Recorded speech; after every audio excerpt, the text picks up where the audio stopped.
दोस्तों एक्सेल की इस अमेजिंग एंड पावरफुल वीडियो में आप सबका स्वागत है, जहां पर आज का ये वीडियो आपके लिए बहुत ही ज्यादा हेल्पफुल होने वाला है। क्योंकि अगर आप एज एन एक्सेल ऑपरेटर किसी स्कूल में वर्क करते हो for a data entry purpose में, तो इस वीडियो में आपको काफी गाइडेंस मिलने वाला है।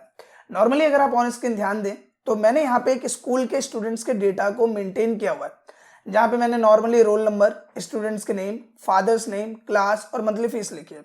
अब अगर इस शीट पे हम गौर करें तो इसमें मैंने क्या किया, सबसे पहले आप देखोगे कि अप्रैल से जहां से सेशन स्टार्ट होता है और मार्च तक का जो सेशन एक ईयर का चलता है, तो यहाँ पे मैंने सबके लिए यहाँ पे चेक बॉक्स पैटर्न बनाया हुआ है।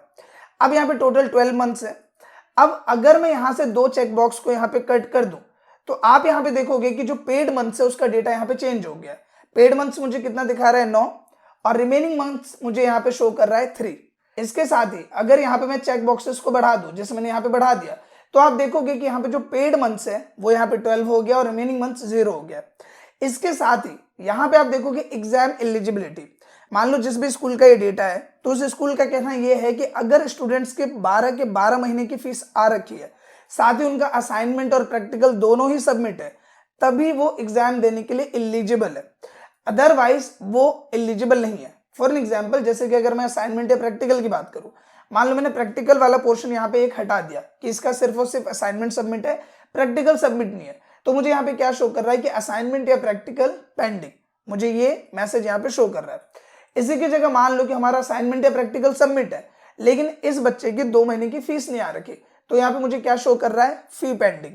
तो आज की इस वीडियो में हम देखेंगे कि सारी चीजें आप प्रैक्टिकल कैसे कर सकते हो। मेक श्योर कि आप इस वीडियो को पूरा देखें, वो भी बिना स्किप किए हुए, ताकि आप किसी इंपॉर्टेंट पॉइंट को मिस ना करें। और आपसे एक छोटी सी रिक्वेस्ट है कि अगर ये वीडियो आपको यूजफुल और इन्फॉर्मेटिव लगे तो प्लीज वीडियो को लाइक और शेयर जरूर करें। तो बिना किसी देरी के शुरू करते हैं इस वीडियो को। तो नॉर्मल ध्यान देते हैं कंप्यूटर स्क्रीन पे, और यहाँ पे मैंने एक ब्लैंक शीट ले ली है ताकि सारी चीजें हम स्टार्टिंग से समझ सके। सबसे पहले हम क्या करेंगे कि इस फील्ड में जितने भी हमारे कॉलम्स है, like roll number, student name, father's name, class, इन सभी चीजों को पहले हम क्रिएट करेंगे। सबसे पहले हम यहाँ पे लिखेंगे रोल नंबर, तो हमने यहाँ पे लिखा रोल नंबर। इसके बाद हमने लिखा यहाँ पे स्टूडेंट का नेम, तो स्टूडेंट्स नेम। फिर हमने लिखा यहाँ पे फादर्स नेम। इसके बाद हम डाल देंगे यहाँ पे क्लास। फिर हमने लिखा उनकी मंथली फीस। इसके बाद जो हमारा स्टार्टिंग सेशन है, जो कि अप्रैल से स्टार्ट होता है, और जो एंडिंग सेशन है यानी कि मार्च, वहां तक का हम एक पूरा एरिया यहाँ पे क्रिएट करेंगे। तो उसे शॉर्ट में क्रिएट करने के लिए हम सबसे पहले यहाँ पे अप्रैल लिखते हैं शॉर्ट में 3 लेटर्स में। इसके बाद हम टैप करेंगे, नेक्स्ट सेल में जाएंगे और यहाँ पे हम लिखेंगे मई। इसके बाद इन दोनों को हमें सेलेक्ट करना है और इसे हमें ड्रैग कर देना है जब तक हमारा यहाँ पे मार्च नहीं आ जाता। तो हम यहाँ पे इसे ड्रैग करते हैं और यहाँ तक हम इसे ड्रैग कर देते हैं मार्च तक। तो यहाँ पे सभी मंथ्स के नेम यहाँ पे इस तरह से आ जाएंगे। इसके बाद आपको फॉर्मेट में जाना है और ऑटो फिट कॉलम विड्थ पे क्लिक कर देना है, ताकि उन्हें जितने स्पेस की जरूरत है उतने में वो एडजस्ट हो जाए। इसके बाद हमारा नेक्स्ट टर्म क्या है यहाँ पे, असाइनमेंट। तो हमने यहाँ पे लिखा असाइनमेंट। फिर हम लिख देंगे प्रैक्टिकल। इसके बाद नेक्स्ट टर्म क्या है, पेड मंथ्स। तो हमने यहाँ पे लिखा पेड मंथ्स। फिर हम यहाँ लिख देंगे रिमेनिंग मंथ्स। और इसके बाद जो हमारा लास्ट टर्म है वो क्या है, एलिजिबिलिटी, कि ये जो स्टूडेंट है वो एग्जाम देने के लिए एलिजिबल है या नहीं है। तो हम यहाँ पे सिंपली इस तरह से भी लिख सकते हैं, एग्जाम एलिजिबिलिटी, हम इस तरह से इसे लिख देते हैं। अब हमें यहाँ पे करना क्या है कि देखो, इस पूरी रेंज को हम यहाँ पे सिंपली सेलेक्ट करने वाले हैं। तो इस पूरी रेंज को हम सेलेक्ट करेंगे और सेलेक्ट करने के बाद हम यहाँ रैप टेक्स्ट पे क्लिक करेंगे। जैसे मैं रैप टेक्स्ट पे क्लिक करता हूं, आप देखोगे जो एरिया हमारा उस सेल से बाहर जा रहा था उसे इसने नीचे में शिफ्ट कर दिया है। इसके बाद जो अननेसेसरी स्पेस है उसे यहाँ पे हम हटाएंगे और इसे हम कर देंगे सिंपली ऊपर, कुछ इस तरह से। फिर यहाँ पे जैसे रोल नंबर में ज्यादा स्पेस है तो इसे भी हम एडजस्ट कर देते हैं। इसके साथ ही यहाँ पे हम और भी टर्म्स को देख लेते हैं, लाइक असाइनमेंट हो गया तो इसे हमने मैनुअल ड्रैग किया। पेड मंथ्स, रिमेनिंग मंथ्स में जी नीचे चला गया, इसे भी हमने ठीक किया। और फिर पूरे को सेलेक्ट करके हम यहाँ करेंगे टॉप अलाइन और फिर हम करेंगे यहाँ पे सेंटर अलाइन। इसके बाद जो भी कलर आपको इस पे अप्लाई करना है वो कलर मैं यहाँ पे अप्लाई कर देता हूँ और जो टेक्स्ट फॉर्मेट है उसे हम कर देते हैं बोल्ड। इसके बाद जहां तक हमें डेटा क्रिएट करना है उस हाईली रेंज को हम सेलेक्ट करेंगे और हम यहाँ पे अप्लाई कर देंगे ऑल बॉर्डर्स। साथ ही यहाँ पे कुछ फॉर्मेट्स का कलर हम चेंज कर देते हैं, लाइक अप्रैल से लेके जो हमारा मंथ क्राइटेरिया है मार्च तक, इसे हम सेलेक्ट करेंगे और इस पे हम कोई दूसरा कलर यहाँ पे अप्लाई कर देंगे। जो इसका टेक्स्ट कलर है वो मैं कर देता हूँ यहाँ पे व्हाइट। फिर हम इस पोर्शन को सेलेक्ट करते हैं, इसका जो कलर है वो हम कर देते हैं यहाँ पे ब्लू और जो टेक्स्ट कलर है वो हमने कर दिया व्हाइट। अब यहाँ पे सिंपली हम आएंगे टॉप पर, कंट्रोल प्लस को यहाँ प्रेस करेंगे और एंटायर रो पे क्लिक करके करेंगे ओके, ताकि हमें यहाँ पे ऊपर में एक एक्स्ट्रा रो मिल जाए। जिसमें हम हमारी हेडिंग या स्कूल का नाम लिख सके। तो हमने मर्ज एंड सेंटर पे क्लिक किया और यहाँ सिंपली लिख देते हैं आरके मेमोरियल पब्लिक स्कूल। इस तरह से हमने यहाँ पे लिखा, हमने इसको सेलेक्ट किया और हम इसे सिंपली यहाँ पे बड़ा कर देंगे। फिर हमने क्या यहाँ पे मिडल अलाइन हम करेंगे इसे बोल्ड। और अगर आपको कोई और फॉर्मेट भी चाहिए तो वो फॉर्मेट भी आप यहाँ से सेलेक्ट कर सकते हैं। इसके बाद हम यहाँ पे कोई कलर चूज कर लेते हैं, लाइक मैंने यहाँ पे ग्रीन कलर चूज किया और टेक्स्ट कलर को हम कर देंगे व्हाइट। अब यहाँ सिंपली आ जाते हैं रोल नंबर फील्ड में। तो सबसे पहले यहाँ पे मान लो कि स्कूल में ज्यादातर क्या होता है कि क्लास के बिहाफ पे ही रोल नंबर को असाइन किया जाता है। तो उसी तरीके से हम यहाँ पे रोल नंबर दे देते हैं 1 2 के फॉर्मेट में और हम इसे कर देते हैं सिंपली ड्रैग। इसके बाद स्टूडेंट नेम मैं यहाँ पे लिख देता हूँ। तो मैंने यहाँ पे लिखा राजेश, महेश, सुरेश, नरेश, हर्ष, निशांत। तो नॉर्मली यहाँ पे मैंने थोड़ा सा फास्ट फॉरवर्ड किया और सारे नाम हमने यहाँ पे लिख दिए। इसके बाद हम बात करते हैं फादर्स नेम की। तो यहाँ पे मैं फादर्स नेम भी इसी तरह से एड ऑन कर देता हूँ। तो नॉर्मली यहाँ पे हमने फादर्स नेम भी लिख दिया। इसके बाद हम क्लास लिख देते हैं। तो सिंपली मैंने यहाँ पे लिखा क्लास 11th। और इसके बाद यहाँ पे देखो जो TH है वो हमें चाहिए ऊपर की साइड थोड़ा सा। तो हम क्या करेंगे, डबल टैप करेंगे ताकि हमारा कर्सर अंदर आ जाए। और इसके बाद हम TH को सेलेक्ट कर लेंगे, या तो माउस की मदद से आप सेलेक्ट कर लो, नहीं तो आप शिफ्ट की को होल्ड करके जो आपका लेफ्ट एरो की है आप उसे प्रेस करोगे तो आप इसे सेलेक्ट कर सकते हो। फिर आपको यहाँ पे जाना है फॉन्ट वाले एरो ऑप्शन में और यहाँ पे आपको सेलेक्ट करना है सुपरस्क्रिप्ट को।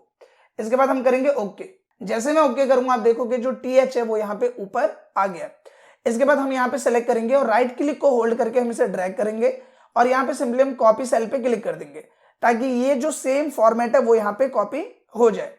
इसके बाद जो भी इनकी मंथली फीस है वो हमने यहाँ पे डाल दिया, लाइक 900 है तो हमने 900 डाल दिया और फिर हम इसे सिंपली यहाँ पे ड्रैग कर लेंगे कुछ इस तरह से। इसके बाद यहाँ हम कर देते हैं सेंटर लाइन ताकि ये सेंटर में आ जाए। अब इसके बाद बात करते हैं नेक्स्ट टर्म की। यहाँ पे मुझे क्या चाहिए कि मुझे चाहिए यहाँ पे एक तरीके का चेक बॉक्स, यानी कि मैं यहाँ पे जो राइट वाला सिंबल है वो यहाँ देना चाहता हूँ। तो ये देने के लिए हम क्या करेंगे, इसके लिए सबसे पहले हमें सिंपली इस रेंज को सिलेक्ट करना है और फिर यहाँ जाना है फॉर्मेट फॉन्ट वाले ऑप्शन में। यहाँ पे आपको स्क्रॉल की को सिलेक्ट करके ड्रैग करना है और बिल्कुल एंड में आ जाना है और यहाँ एक ऑप्शन आपको मिलेगा विंगडिंग्स 2 का, आप इस पे सेलेक्ट करो। और इसके बाद क्या होगा कि जब हम कैपिटल P प्रेस करेंगे, लाइक मैं यहाँ पे कैप्स लॉक को ऑन करता हूँ और जब मैं यहाँ पे कैपिटल P प्रेस करूंगा तो यहाँ पे टिक मार्क यानी जो ये राइट वाला सिंबल है वो यहाँ पे आ जाएगा। अब यहाँ पे यही चीज हमें सब में अप्लाई करनी है, तो मैं इसे सेलेक्ट करता हूँ और इस तरह से हम इसे ड्रैग कर देते हैं ताकि हमें यहाँ पे एक ही बार में डेटा मिल जाए। इसके बाद कुछ पोर्शन को हम यहाँ पे डिलीट कर देते हैं, ये शो करने के लिए कि कुछ लोगों की फीस यहाँ पे पेंडिंग है। इसके बाद नेक्स्ट हम आता है असाइनमेंट और प्रैक्टिकल का। सेम वही चीज हमें इसमें भी करना है। हम रेंज को सिलेक्ट करेंगे, फॉन्ट क्राइटेरिया में जाएंगे और एंड में जाने के बाद हमें यहाँ सेलेक्ट करना है विंगडिंग्स 2 को। सेम वही चीज आपको करनी है। अगर आप यहाँ पे P प्रेस करोगे कैपिटल में तो यहाँ पे टिक का सिंबल इस तरह से आपको मिल जाएगा। यही चीज आपको यहाँ पे भी कर देना है और सिंपली से हम ड्रैग कर देंगे कुछ इस तरह से। इसके बाद ये थोड़ा सा अलग अलग है देखने में, इसके लिए हम क्या करेंगे, हम इस रेंज को सेलेक्ट करेंगे और इसे हम करेंगे सेंटर लाइन और इसके बाद इस पे हम एक अलग कलर यहाँ पे अप्लाई कर देंगे जो कि है ग्रीन वन, ताकि हमें थोड़ा सा अलग यहाँ पे देखने को लगे। अब यहाँ पे आते हैं मेन फील्ड में जहां पे हमें फॉर्मूलाज अप्लाई करना है। अब देखो यहाँ पे सबसे पहला टर्म क्या है, ये है पेड मंथ्स का। मतलब मैं क्या चाहता हूँ कि जितने भी मंथ्स की फीस यहाँ पे आ गई है वो मुझे यहाँ पे कैलकुलेट करके बताए। लाइक यहाँ पे 12 के 12 महीने की फीस आ गई है तो मैं चाहता हूँ ये ऑटोमेटिकली कैलकुलेट होकर एक नंबर फिगर में शो करे कि यहाँ पे 12 महीने की फीस आ गई है। तो इसके लिए हम क्या करेंगे, हम करेंगे इक्वल। इसके बाद हमने लिखा simply count if. Count if का मतलब क्या है, गिनो अगर। टैब किया, फॉर्मूला शुरू। अब यहाँ सबसे पहली चीज क्या पूछ रहा है, रेंज, कि आप ये फॉर्मूला किस रेंज पे लगाना चाहते हो। तो ये हमारी रेंज, हमने सेलेक्ट किया। फिर हम करेंगे कोमा। अब यहाँ पे पूछ रहा है क्राइटेरिया कि इस रेंज में आप किस चीज को गिनना चाहते हो। तो यहाँ पे हमने जो टिक मार्क दिया है ये एक्चुअल में क्या है, कैपिटल P है। तो हम यहाँ पे डबल क्वॉट्स के अंदर लिखेंगे कैपिटल P, जिसका मतलब ये हुआ कि इसमें जहां जहां कैपिटल P मैंने लिखा है यानी कि टिक मार्क दिया है उन सबको कैलकुलेट करे। हमने क्या, ब्रैकेट क्लोज, प्रेस करेंगे एंटर और मैं इसे कर दूंगा सिंपली यहाँ पे ड्रैग। अब यहाँ पे आप देखोगे कि अगर इस 3 मंथ को मैं यहाँ पे कट कर दूं तो ऑटोमेटिकली यहाँ पे 9 आ जाएगा। अगर मैं यहाँ पे इन सबको कट कर दूं तो ऑटोमेटिकली यहाँ पे 5 आ जाएगा। और अगर मैं इसे यहाँ पे ड्रैग करूं तो आप यहाँ पे देखोगे ऑटोमेटिकली यहाँ पे 11 आ रहा है। इसके बाद बात करते हैं नेक्स्ट कॉलम की, जो कि है रिमेनिंग मंथ्स, जिसमें हमें ये कैलकुलेट करना है कि कितने मंथ्स ऐसे हैं जिनकी फीस अभी पेंडिंग है। यानी कि हमें किसको काउंट करना है, ब्लैंक वाले बॉक्सेस को। तो इसके लिए हम क्या करेंगे, हम करेंगे यहाँ पे इक्वल और हम यहाँ पे देंगे एक फॉर्मूला जो कि है काउंट ब्लैंक। जिसका मतलब क्या होता है कि जो भी खाली सेल्स है उनको ये काउंट करेगा। तो ये हमारा खाली सेल है, तो हम यहाँ पे पूरी रेंज को सेलेक्ट करेंगे, ब्रैकेट बंद करेंगे, प्रेस करेंगे एंटर, और आप देखोगे रिमेनिंग मंथ में यहाँ पे 1 शो कर रहा है। और इसी की जगह अगर हम दूसरे नंबर्स की बात करें, जैसे यहाँ पे 9 है तो यहाँ पे 3 शो कर रहा है, टोटल बॉक्सेस यहाँ पे 12 है, तो 9 मंथ्स की फीस हमारे पास आ चुकी है। तो यहाँ पे पेड मंथ्स में 9 शो कर रहा है और रिमेनिंग मंथ्स में यहाँ पे 3 शो कर रहा है। अब आते हैं नेक्स्ट एंड लास्ट टर्म में, जो कि सबसे इंपॉर्टेंट फील्ड है इस पूरे प्रैक्टिकल का, एग्जाम एलिजिबिलिटी। अब यहाँ पे एग्जाम एलिजिबिलिटी के पहले टर्म को आप समझो कि यहाँ पे एग्जाम एलिजिबिलिटी आप किस बिहाफ पे चेक कर रहे हो। हमारे पास यहाँ 2 पोर्शन है, एक पोर्शन है हमारे पास यहाँ पे असाइनमेंट एंड प्रैक्टिकल का। तो यहाँ पे सबसे पहले हम क्या करते हैं कि ये जो हमारा असाइनमेंट और प्रैक्टिकल वाला जो पोर्शन है, पहले हम इसे कवर अप करते हैं। तो हमने यहाँ पे लिखा इक्वल और मैंने यहाँ पे लिखा इफ, कंडीशन हमें अप्लाई करनी है तो हम इफ का फॉर्मूला अप्लाई करते हैं। अब यहाँ पे लॉजिक क्या है, लॉजिक ये है कि ये जो दोनों ही सेल है, ये जो दोनों ही सेल है असाइनमेंट और प्रैक्टिकल, ये दोनों ही फुलफिल होने चाहिए। फुलफिल होने का मतलब क्या है कि ये दोनों के दोनों चेक होने चाहिए, मतलब इन दोनों सेल को खाली नहीं रहना है। तो हम यहाँ पे क्या करेंगे, हम एक फॉर्मूला डालेंगे जो कि है काउंटा। काउंटा फॉर्मूला क्या करता है, काउंटा फॉर्मूला जिस भी सेल में अगर कोई वैल्यू है तो उसको काउंट करेगा। तो यहाँ पे इस वाले सेल को मैंने सेलेक्ट किया। अब काउंटा फॉर्मूला की मदद से क्या होगा कि ये इन दोनों को काउंट करेगा। तो दोनों में अगर लिखा हुआ है तो यहाँ पे इसका मतलब क्या हुआ, इसका मतलब हुआ 2। मैं पहले आपको करके दिखाता हूँ। मैंने किया इक्वल और मैंने यहाँ पे लिखा काउंटा और हमने इस रेंज को सेलेक्ट किया। अब यहाँ पे देखो रिजल्ट क्या आएगा 2। अगर मान लो इसमें से एक डिलीट है तो यहाँ पे लिख के आएगा 1, और अगर ये दोनों ही डिलीट है तो यहाँ पे लिख के आएगा 0। तो कहने का मतलब क्या है कि काउंटा फॉर्मूला क्या करता है कि अगर सेल में आपने वैल्यू लिखा है तो वो उसको काउंट करेगा। तो यहाँ पे क्या लिख के आ रहा है, 2 लिख के आ रहा है।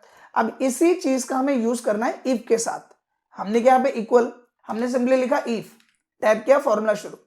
सबसे पहले हमने क्या किया, हमने यहाँ पे काउंटा किया और असाइनमेंट और प्रैक्टिकल दोनों को ही काउंट किया। तो यहाँ पे क्या गया 2। अब अगर मैं ये बोलूं कि इन दोनों में से अगर कोई भी सेल खाली है तो यहाँ पे हमारा फॉल्स वैल्यू आना चाहिए।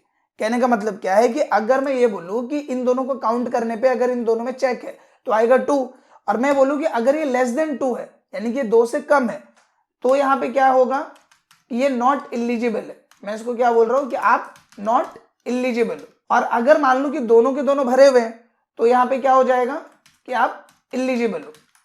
हमने कैसे क्लोज, प्रेस करेंगे एंटर। तो यहाँ पे दोनों में ही भरा हुआ है तो यहाँ लिख के आ रहा है इलिजिबल। अगर मैं यहाँ पे एक को कट कर दूं तो क्या लिख के आएगा, नॉट एलिजिबल। तो सिंपली यहाँ पे इस तरीके से हमारा इस फील्ड के लिए ये फॉर्मूला ऐसे वर्क कर रहा है। इसके बाद बात करते हैं नेक्स्ट टर्म की, कि यहाँ पे हमने असाइनमेंट और प्रैक्टिकल के बिहाफ पे तो ये चीज अप्लाई कर दी। अब मुझे ये करना है कि अगर इसके 12 के 12 महीने की फीस पेंडिंग है, मान लो फीस इनकी नहीं आ रखी है, तो यहाँ पे ये इलिजिबल नहीं है। तो अब मुझे यहाँ पे क्या करना है कि इस जो हमारी फॉल्स वैल्यू थी इलिजिबल वाला, उसको हम कट करेंगे। तो यहाँ पे हमने इलिजिबल को भी कट किया और हमने ये बोला है कि इफ इन दोनों में से अगर कोई भी सेल खाली है तो ये नॉट एलिजिबल है। अब हम दोबारा से इफ का फॉर्मूला लगाएंगे, टाइप करेंगे फॉर्मूला शुरू। अब हमारा फॉर्मूला क्या है कि अगर ये वाला जो सेल है, अगर देखो ये सभी फीस सबमिटेड है तो पेड मंथ्स में क्या आना चाहिए 12, और मैं ये बोल दूं कि अगर ये 12 से कम है, अगर ये लेस देन है 12, इट मीन्स क्या है यहाँ पे कि ये नॉट एलिजिबल है। तो यहाँ पे हमें दूसरा आंसर मिले, इसके लिए हम क्या करते हैं कि हम यहाँ पे लिख देते हैं कि फी पेंडिंग। इस तरीके से मैं यहाँ पे फॉल्स वैल्यू दे देता हूँ। फिर हमने क्या, डबल कोट्स में क्लोज, और अब यहाँ पे हम लिख देंगे इलिजिबल। मतलब कि अगर मान लो कि यहाँ पे ना ही ये नॉट एलिजिबल है ना ही ये फी पेंडिंग है, तो यहाँ पे ट्रू वैल्यू आनी चाहिए जो कि है इलिजिबल। प्रेस करेंगे एंटर और सिंपली किया एंटर। अब यहाँ पे देखो मुझे क्या एरर शो कर रहा है, फीस पेंडिंग। अगर मैं यहाँ पे इसे भर दूं, आगे कर दूं, तो यहाँ पे क्या लिख के आएगा, इलिजिबल। मान लो अगर मैंने इसको डिलीट किया तो यहाँ पे क्या लिख के आ रहा है, नॉट इलिजिबल। और अगर मुझे यहाँ पे कोई और मैसेज प्रिंट करना है तो मैं इस नॉट इलिजिबल को यहाँ पे कट करूंगा। सिंपली मैंने इसे किया कट, और यहाँ पे मैं एरर दे दूंगा असाइनमेंट इस तरीके से, या फिर प्रैक्टिकल पेंडिंग।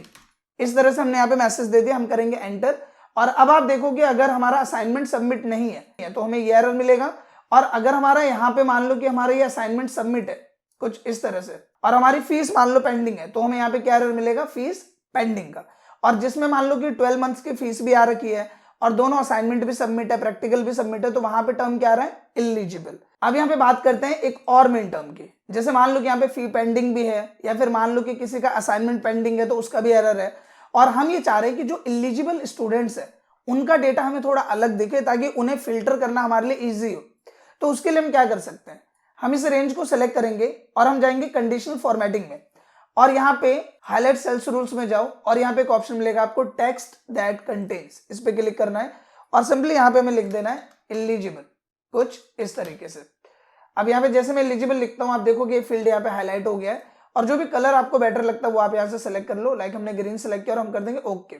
अब इसका बेनिफिट क्या है कि जो जो कैंडिडेट्स एलिजिबल है उनका डेटा हमें अलग ही यहाँ पे रिप्रेजेंट होगा। आशा करता हूं दोस्तों कि एक्सेल में ये जो स्कूल वर्क वाला प्रैक्टिकल है आपको समझ में आया हो और इसमें जितने भी टर्म्स थे वो सब आपको क्लियर हुए हो।